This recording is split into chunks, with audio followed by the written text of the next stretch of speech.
6월 13일 법률방송 로투데이 시작하겠습니다. 관운이 좋은 건지 기구한 건지 유진용 전 문화체육부 장관이 오늘 박근혜 전 대통령 뇌물 혐의 재판의 증인으로 나와 박 전 대통령과 조우했습니다. 유진용 전 장관은 담담한 어조로 박 전 대통령이 직접 노태강 국장과 진재수 과장에 대해 나쁜 사람이라더라, 돌아버릴 지경이었다고 증언했습니다. 이철규 기자입니다. 담담한 표정으로 법원에 들어선 유진용 전 문체부 장관. 한때 대통령과 장관으로 나라 운영을 같이 했던 박 전 대통령과 유 전 장관이 피고인과 증인으로 법정에서 다시 만났습니다.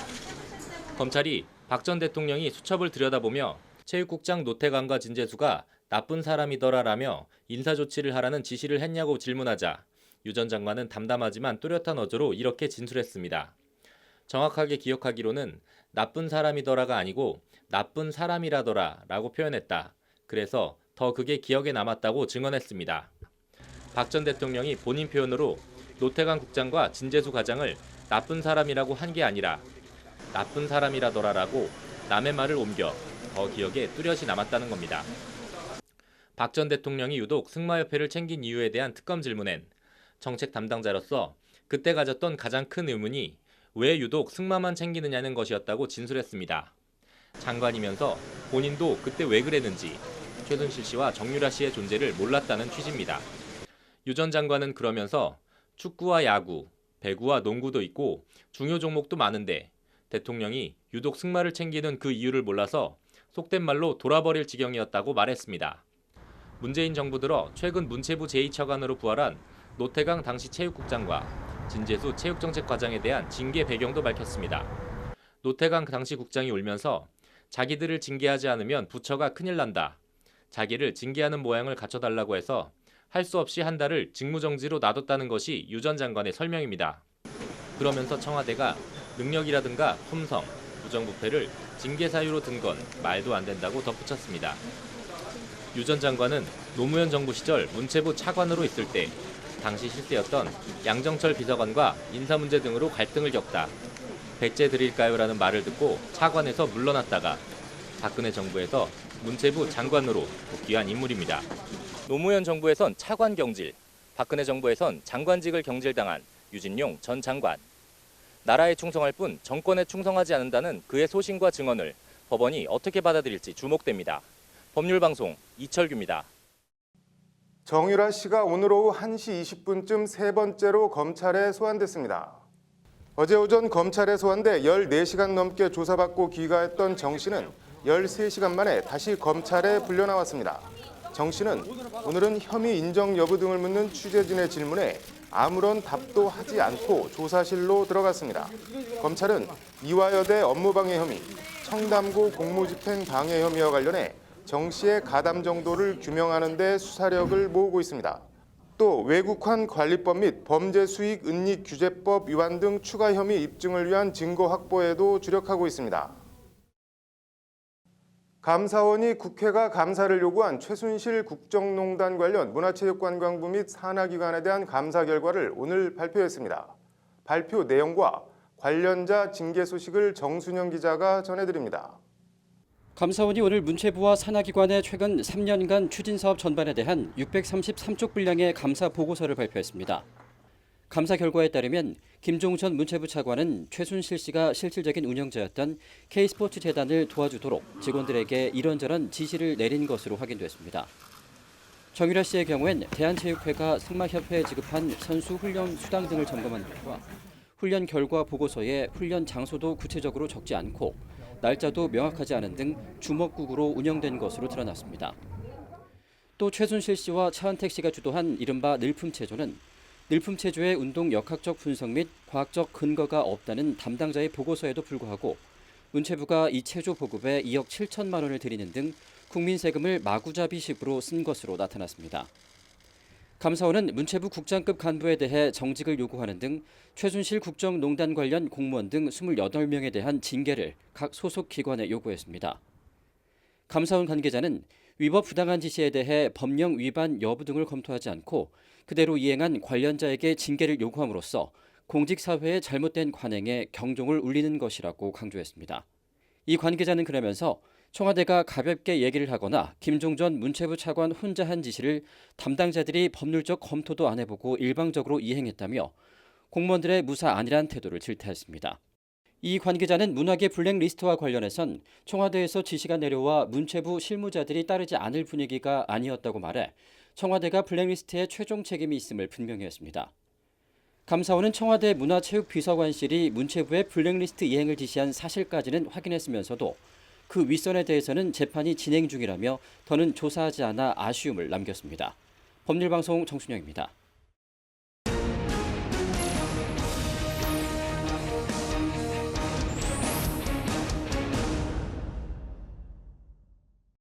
네, 이 집 식구들은 아버지도 그렇고 아들도 그렇고 무리를 일으키는 게 취미도 아니고 전두환 전 대통령과 그 아들 전재용 씨 얘기인데요. 전재용 씨에 대한 탈세 위증 교사 재판이 오늘 서울중앙지법에서 열렸습니다. 로인사이드 석대성 기자 나와 있습니다. 석 기자, 전재용 씨 탈세 위증 교사 재판 어떤 내용인가요? 예, 사건은 2006년으로 거슬러 올라갑니다. 전재용 씨가 이제 경기도 오산에 있는 본인 소유의 땅 28필지, 그러니까 약 2만 3천 제곱미터로 8,000평 가까운 땅을 한 기업체 대표에게 팔았는데요. 네. 거래 과정에서 이제 허위 계약서를 작성을 했습니다. 네. 다운 계약서라고 하죠. 595억 원의 땅을 팔고는 455억 원에 팔았다고 세무서에 이제 허위 신고를 한 겁니다. 595억 원이요? 예. 엄청난데 애초 이 오산 땅은 무슨 돈으로 샀는지도 궁금한데 아무튼 그래서 어떻게 됐나요? 일단 전 씨는 다운 계약서만 작성한 게 아니고요. 네. 다운 계약서 금액 455억 원 가운데 120억 원은 해당 토지에 있는 임목비라고 하죠. 나무값으로 대신했다고 신고를 했습니다. 네. 그러니까 이제 실제 토지 매매 대금으로 받은 돈은 335억 원이다. 이렇게 신고를 한 겁니다. 뭐 이렇게 복잡하게 나무값 얘기는 또 뭔가요?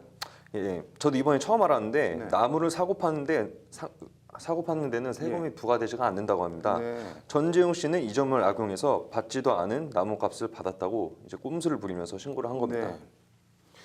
이런 식으로 이제 전 씨는 양도세 등 60억 원이 넘는 세금을 포탈을 했습니다. 네, 재주가 좋네요. 60억 원이면은 평범한 사람들은 평생 만져보지도 못할 거액인데 세금으로만 이 60억 원을 떼먹었다는 소리잖아요. 예, 그렇습니다. 뭐 아버지를 잘 둔 건지 잘못 둔 건지 검찰은 이제 전두환 전 대통령의 추징금 환수를 위해 재산을 조사를 하던 중에 전재용 씨 세금 포탈 혐의를 포착을 했습니다. 네. 2013년 12월 전 씨를 불구속 기소했고요. 네. 전 씨는 이제 2015년 12월 대법원에서 징역 3년에 집행유예 4년, 벌금 40억 원의 선고를 받았습니다. 네. 그런데 조세 포탈 혐의로 대법원 확정 판결을 받았는데 오늘 열린 재판은 뭔가요? 네, 앞서 땅을 산 업체 대표가 전 씨 탈세 재판 1심에서 나무값에 대해 모른다고 증언을 한 바 있습니다. 네. 근데 이제 또 항소심에서는 진술을 바꿨습니다. 네. 120억 원짜리 허위 나무값을 작성을 했다 이렇게 증언을 한 겁니다. 네. 검찰은 전 씨가 업체 대표에게 위증을 교사한 것으로 보고 네. 탈세 외에도 탈세 위증 교사 혐의로 이제 추가 기소를 했습니다. 네. 그리고 오늘 3차 공판 준비 기일이 열린 겁니다. 네, 그렇게 된 거군요. 뭐 오늘 공판에서 어떤 말들이 오갔나요?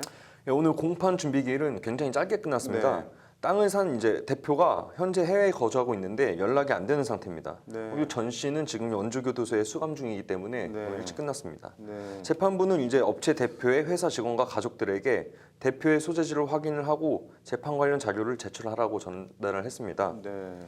전재용 씨 집행유예 판결을 받았는데 왜 원주교도소에 있는 건가요? 일단 전 씨는 벌금 40억 가운데 1억 4천만 원만 냈습니다. 네. 나머지 38억 6천만 원을 내지 않고 버티다가 네. 벌금 미납으로 결국 이제 노역장 965일 처분을 받았고 지난 2016년 7월 원주교도소에 수감이 됐습니다. 네.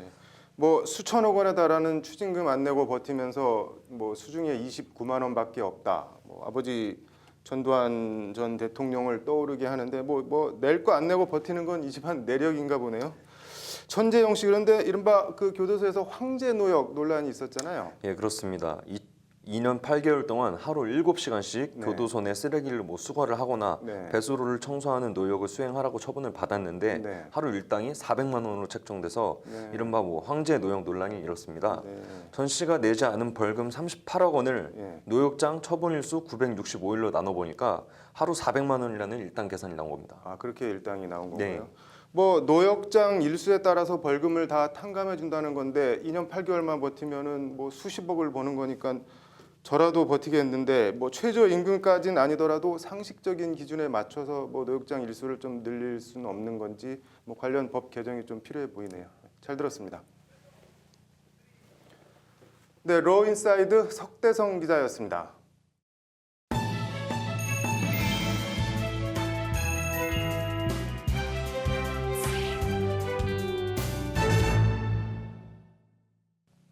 둥근 교통섬을 끼고 차량이 돌면서 통과하는 도로. 정부가 이 회전 교차로를 전국적으로 확대 설치하고 있는데요. 기존 로터리와 진출입 등 주행 규칙이 거꾸로여서 많은 운전자들이 헛갈려하고 종종 사고로 이어지고 있다고 합니다. 로투데이 현장 기획, 상식과 원칙이 통하는 사회. 똑같이 생겼는데 운행 방법은 정반대인 로터리와 회전 교차로의 문제점을 김효정 기자가 전해드립니다. 서울의 한 회전교차로입니다. 교차로 한복판에 자리 잡은 교통섬을 중심으로 차량들이 둥글게 주행하고 있습니다. 그런데 회전하는 차량을 왼쪽에 두고 서둘러 교차로에 진입하는 차량들이 간간히 눈에 띕니다. 속도를 줄여 멈추는가 싶더니 그대로 교차로로 진입하는가 하면 아예 그냥 자기 신호를 받은 것처럼 바로 교차로로 진입하는 차량들도 있습니다. 회전교차로에는 이렇게 횡단보도가 있습니다. 운전자들은 회전교차로에 진입하기 전에 이 횡단보도에 멈춰 서서 회전하는 차량이 없는지 확인한 후에 진입해야 합니다. 신호등만 없다 뿐이지 사거리 교차로에서 좌회전하는 것과 회전교차로 진입 방법은 사실상 똑같습니다. 이는 사거리 교차로에서 회전교차로로 바뀐 곳을 보면 분명하게 알 수 있습니다. 이와 관련 도로교통법은 교차로에 들어가려고 하는 차는 이미 교차로에 들어가 있는 다른 차가 있을 때는 그 차의 진로를 양보해야 한다고 규정하고 있습니다. 이를 위반할 경우 20만 원 이하의 벌금이나 구류 또는 과료에 처합니다. 빨간불에 그냥 가는 것처럼 엄연한 불법이지만 이런 사실을 정확히 아는 사람은 의외로 많지 않습니다. 어느 차량이 우선인지 혹시 선생님 아세요? 그건 잘 모르겠는데. 그건 잘 여기가 우선이지. 저기는 기다려야 되고. 이른바 선입선출, 진입차 먼저라고 많은 운전자들이 잘못 알고 있는 것은 옛날 로터리와 회전교차로를 혼동하기 때문입니다. 로터리와 회전교차로는 교통섬을 끼고 진입과 회전, 진출을 한다는 점에서는 같지만 운행 방법은 정반대입니다. 로터리의 경우 진입하려는 차가 우선이고 회전 차량은 진입 차량이 있는 경우 로터리 중간중간에 있는 정지선에서 기다려야 합니다. 반면 회전교차로는 회전 차량이 우선이고 진입하려는 차량은 회전 차량이 지나가길 기다려 들어가야 합니다. 이를 구분하지 못해 사고로 이어진 화면입니다. 회전교차로에서 차량이 교통섬을 끼고 돌고 있는데 교차로에 아무 생각 없이 진입하는 차량이 회전하는 차량을 들이받습니다. 문제는 똑같이 생긴 로터리와 회전교차로를 그때그때 운전자들이 알아서 구분하는 것 말고는 방법이 없다는 점입니다. 일단 바닥에 역삼각형 표식이나 양보, 회전 차량 우선이라는 표지가 있는 곳은 회전교차로. 이런 표지들이 없거나 교차로 안에 정지선 표지가 있는 곳은 로터리입니다. 똑같이 생겼지만 진입과 회전은 정반대인 두 교차로. 운전자들 입장에선 헷갈릴 수밖에 없습니다. 로터리랑 어떻게 다른지 혹시 아세요? 로타리죠. 이게 회전 로타리 로타리. 같은. 예. 요 거늘목 신호만 없으면 윤지껏 가는 거예요. 네. 정부는 지난 2010년부터 신호대기 시간을 줄이는 등 차량 흐름을 원활하게 하겠다며 전국적으로 회전교차로를 확대 설치하고 있습니다. 지난 7년간 전국 주요 도로에 신호등이 사라지고 회전교차로가 들어선 곳은 모두 461곳. 올해도 23곳의 회전교차로가 추가로 설치될 예정입니다. 진입하기 전부터 회전교차로 내에서는 회전 차량이 우선이다. 이런 거를 표지판을 다 붙여놓습니다. 로터리와 회전교차로. 똑같이 생겼지만 주행 방법은 정반대인 두 교차로에 대해 어떤 식으로든 교통정리가 시급해 보입니다. 법률방송 김효정입니다. 이어서 법조계 소식 전해드리겠습니다. 대법원은 내일 대법관 추천위원회를 열고 이상훈 박병대 전 대법관 후임 후보자를 추천합니다. 추천위는 각계각층에서 청구된 36명을 심사해 6명 이상의 후보자를 대법원장에게 추천할 방침입니다. 대한변협이 15일 오후 변협회관에서 법원 최고위직 등록 및 개업 제안을 주제로 한 공청회를 엽니다. 대법관과 헌법재판관, 법무부 장관, 검찰총장 등 법조계 최고위 퇴직 공직자의 변호사 개업 제안 필요성 및 방안에 대해 논의하는 자리입니다. 음주 여부만을 확인하는 음주 감지기 검사를 거부해도 음주 측정 거부죄에 해당한다는 대법원 판결이 나왔습니다. 대법원 3부는 음주 감지기 검사를 요구한 경우 음주 측정이 예정돼 있고 운전자가 그런 사정을 알고도 검사를 거부했다면 측정 거부에 해당한다고 판단했습니다. 미국 정계를 흔들고 있는 러시아 스캔들을 수사 중인 로버트 뮬러 특검팀에 최근 한국계 여성 변호사 45살 지니 리 씨가 합류했습니다. 리 변호사는 예일대 로스쿨을 졸업하고 2006년부터 로펌 윌머 헤일에서 일하면서 법무부 부차관보 등을 지냈습니다.